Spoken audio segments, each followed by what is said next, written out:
स्थित नेमिगिरी नेमिनगर के मूल्य श्री 1008 आदिश्वर पर आदिनाथ भगवान की द्वादशांगी जीन वाणी माता की 2.5 दीप में 3 कम 9 करोड़े महामुनि ऋषि राजों की 2.5 आचार्य 608 परम तपस्वी परम तेजी संत श्रमणी 5 वर्ष की जल की त्यागी स्वतंत्र सेनानी ज्ञान वृद्धि तपो वृद्धि वयोवृद्धि वात्सल्य मूर्ति आचार्य 608 नेमी सगर जी महाराज की जय।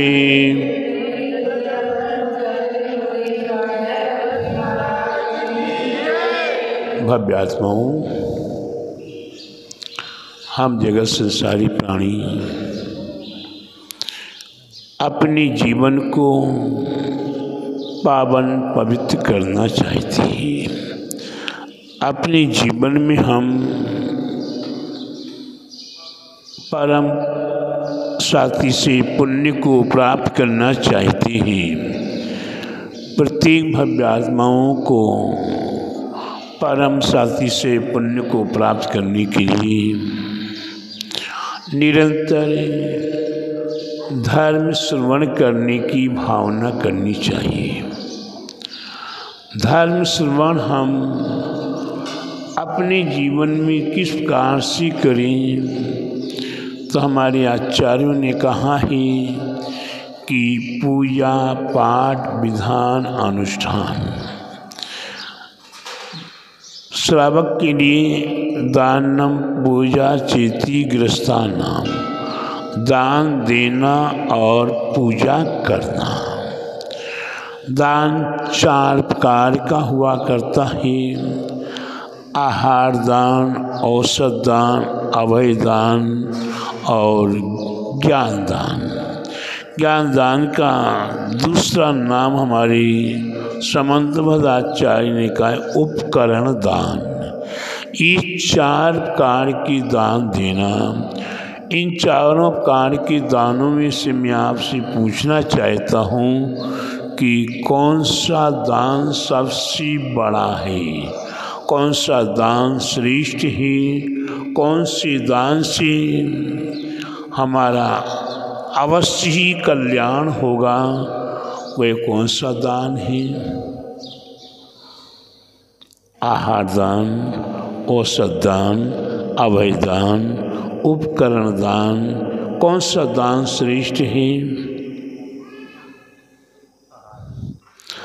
आहार दान। हमारे आपके जीवन में आहार दान कितना महत्वपूर्ण है। आहार दान देने से कितने कितने फायदे हैं।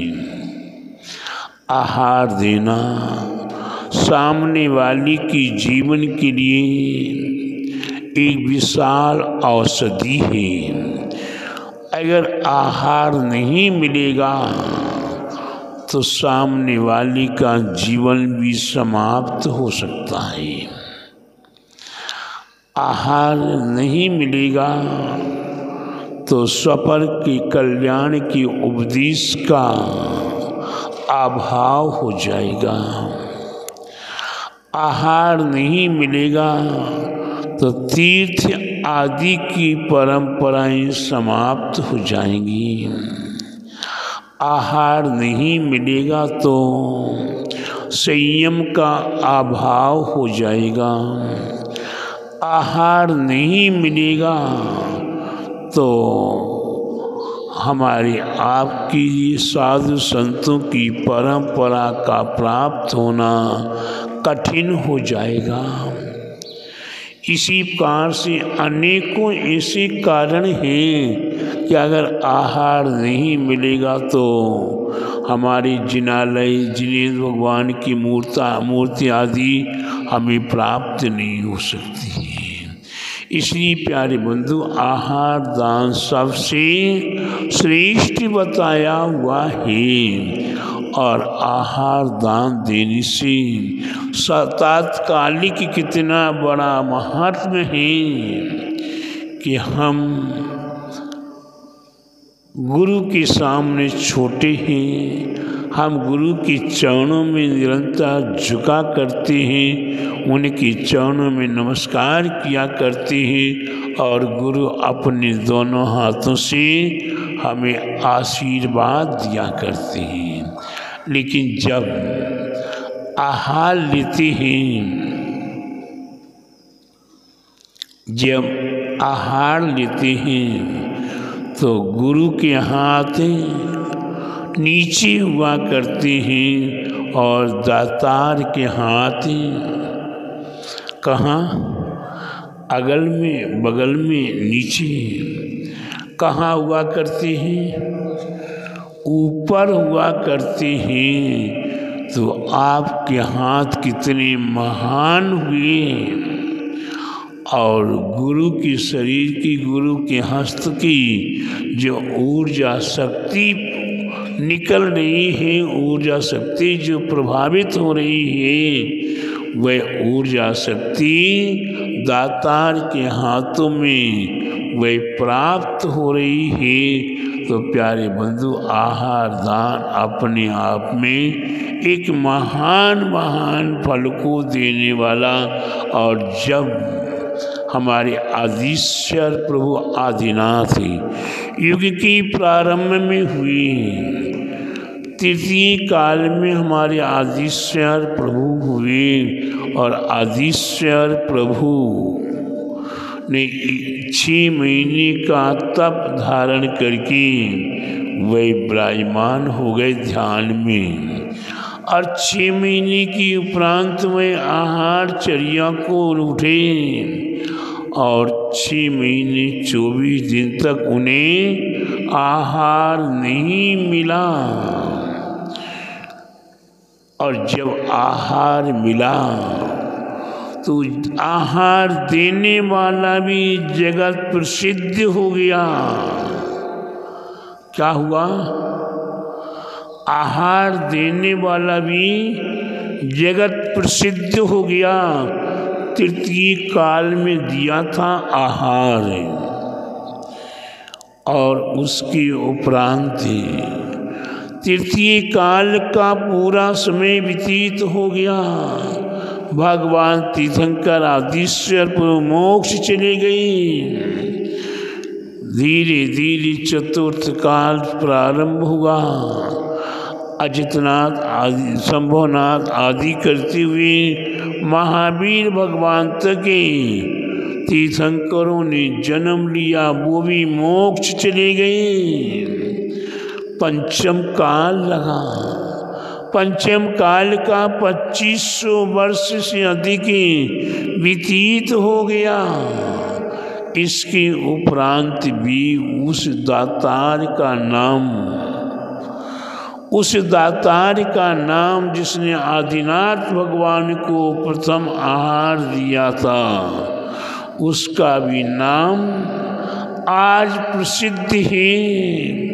और जब कहीं पंच कल्याणक प्रतिष्ठा महोत्सव आदि होते हैं तो आहार दान देने के लिए अनेकों भक्त राजा श्रेयांश बनने के लिए तैयार खड़े हैं कि हम राजा श्रेयांश बन के आहार दूं।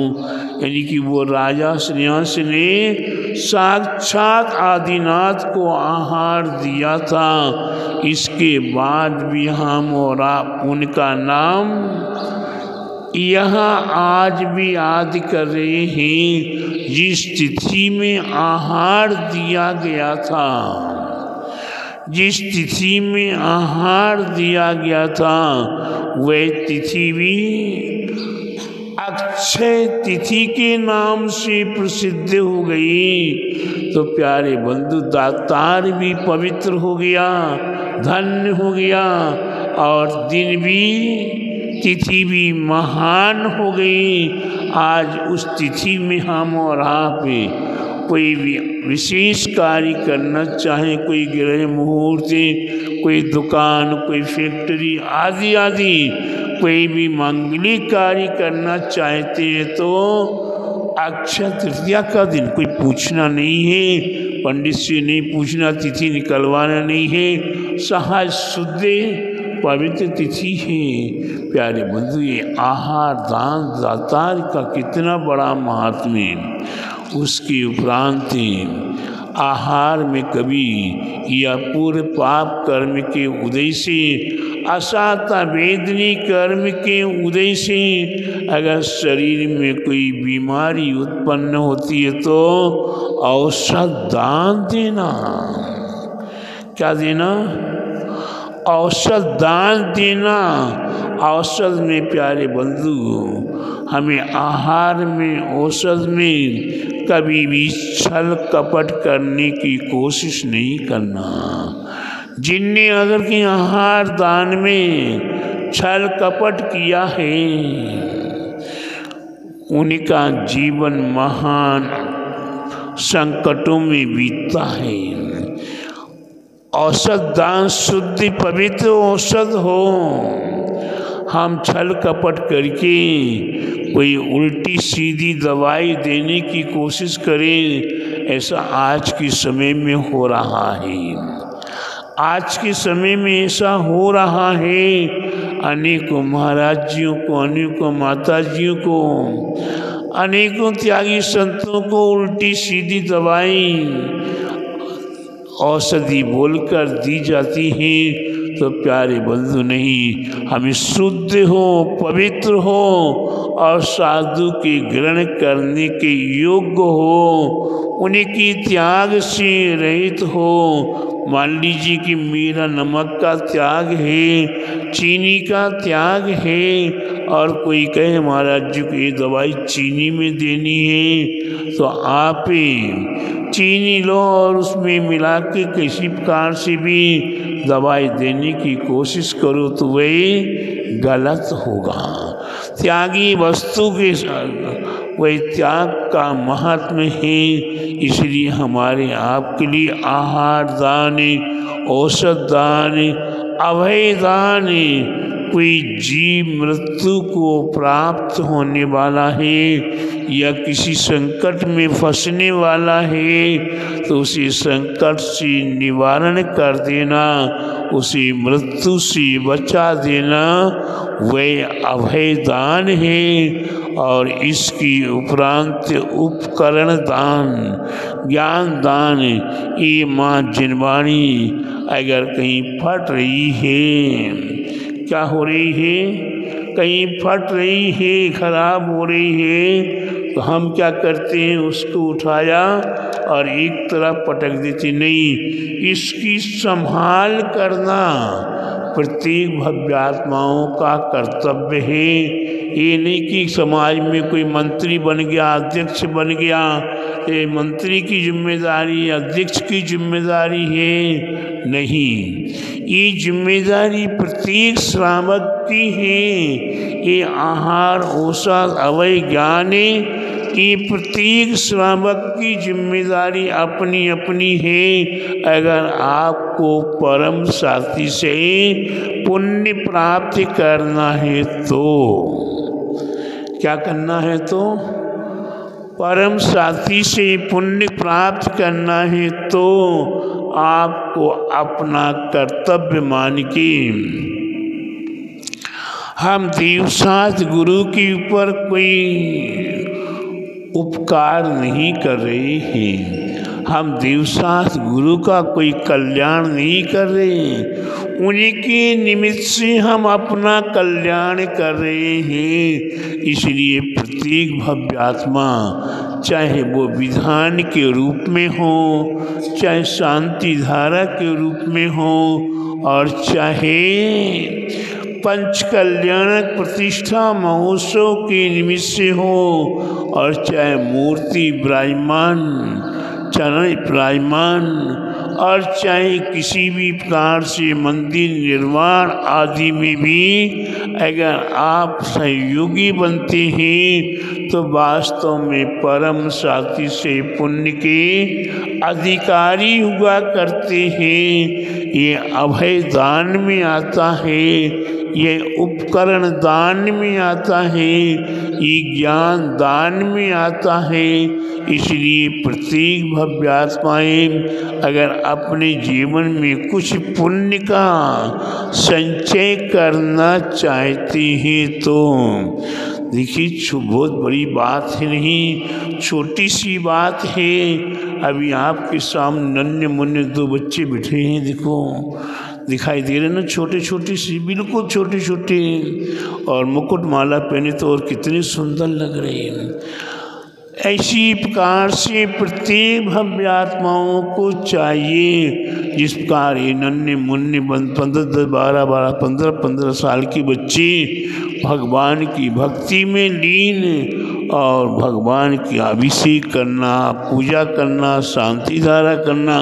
और लगभग जब से मैं यहाँ आया हूँ तब से प्रतिदिन आहारचर्या में आहार देकर कितना परम साथी से पुण्य प्राप्त कर रहे होंगे। प्यारे बंधु विचार करो, हम सभी प्रतिदिन भोजन करते हैं, सुबह दोपहर शाम, दिन में 4 बार, 4 6 बार, और कुछ भक्त तो दिन और रात में भी परवाह नहीं करते हैं। लेकिन गुरुजन तो एक ही बार भोजन करते हैं। कितने त्याग करके भोजन करते हैं, कितने रसों का त्याग करके आहार ग्रहण करते हैं, कितने और पदार्थों का, कोई साधु तो 4 5 रसों का त्याग, नमक मीठा तेल दही आदि रसों का त्याग, कोई साधु तो सभी प्रकार के अनाज आदि की त्याग करके आहार ग्रहण करते हैं। और ऐसी साधु के मुख से अगर कहीं आपको आहार देने की उपरांत आहारचर्या के बाद आशीर्वाद सुनने का मौका मिल जाए, क्या मिल जाए? आहारचर्या के उपरांत गुरु मुख से आशीर्वाद सुनने का मौका मिल जाए तो शायद प्यारे बंधु वह क्षण जीवन का अनमोल क्षण हुआ करता है। तो ऐसा अवसर आप सभी भव्य आत्माओं को पुनः पुनः प्राप्त होने का निमित्त ये बुंदेलखंड है। इस बुंदेलखंड में अनेकों साधु संत, और उन साधु संतों में आप कहाँ बैठे हैं? बंडा में बैठे हुए हैं, और बंडा के साथ नेमीगिरी में आप बैठे हुए हैं, जहाँ आपको नेमीगिरी में भी साधु एवं बंडा नगर में भी साधु आपको प्राप्त हो रही है। ऐसी साधुओं के चरणों में आप अर्पित होइए, समर्पित होइए, और अपने जीवन को सार्थक करने के लिए हम उनकी सेवा भक्ति करते हुए उनके जीवन को सुरक्षित रखने के लिए, उनके संयम को सुरक्षित रखने के लिए, उनके द्वारा उपदेश प्राप्त होने के लिए निरंतर अपने दोनों हस्तों को गुरु के हाथों के ऊपर करते हुए आहार दान देना चाहिए। आहार दान अवश्य दीजिए। जो भव्य आत्माएं आहार दान देती हैं वह कभी भूखे नहीं मरा करती, वह भूखे नहीं सोया करते। उपवास किया हो तो बात अलग है, अन्यथा आहार दान देने वाला भूखा कभी नहीं सोएगा। इसलिए प्यारे बंधुओं, आप मेरी बात पर ध्यान दीजिए। दानम पूजा चेती ग्रस्थानाम, दान देना और पूजा करना ये ग्रस्तों का मुख्य परम धर्म है। अगर ये दोनों नहीं करते हैं तो वो श्रावक नहीं है, श्रावक नहीं है तो जैन नहीं है, और जे नहीं तो धर्मात्मा नहीं है। इसलिए प्यारे बंधु इतना अपना कर्तव्य कीजिए और अपने जीवन को सार्थक कीजिए। पूजाओं में दैनिक पूजा, पाक्षिक पूजा, अनुष्ठान पूजा, विधान अनुष्ठान, महापूजा और सिद्ध चक्र महामंडल आदि, ऋषि मंडल आदि महाविधि जिन यंत्र आराधना जैसी और उसकी उपरांत भी अनुष्ठानों में सबसे बड़ा अनुष्ठान अगर जैन सिद्धांत में है तो वही पंच कल्याणक प्रतिष्ठा महोत्सव है। और तीक्षित नेमीगिरी नेमी नगर में छठवीं बार श्रीमंदास स्वामी की समोषण का पंच कल्याणक प्रतिष्ठा महोत्सव। 300 फुट लंबी विशाल गुफा, जिस गुफा के अंदर सम्मी शिखर की रचना और उसमें क्या क्या होगा वही तो प्यारे बंधु बनने के बाद ही पता लगेगा। और आप जब दर्शन पंचकर्ण करेंगे तो आपको मालूम चलेगा कि हमने कितने महान कार्य को करके अपने जीवन को धन्य किया है। ये मौका आप सभी अपने हाथों से ना जाने दें, ना खोए। ऐसा मेरा आप सभी भव्य आत्माओं को मंगल आशीर्वाद। बोले महावीर भगवान की जय। बोले आचार्य गुरुवरिक स्वाठी परम तपस्वी ब्रह्मचारी परम हितैषी संत शिरोमणि 5 वर्ष की जल की त्यागी स्वतंत्रता सेनानी ज्ञान वृद्धि तपो वृद्धि वयो वृद्धि वात्सल्य मूर्ति आचार्य श्री स्वाठी नेमी सागर जी महाराज की जय।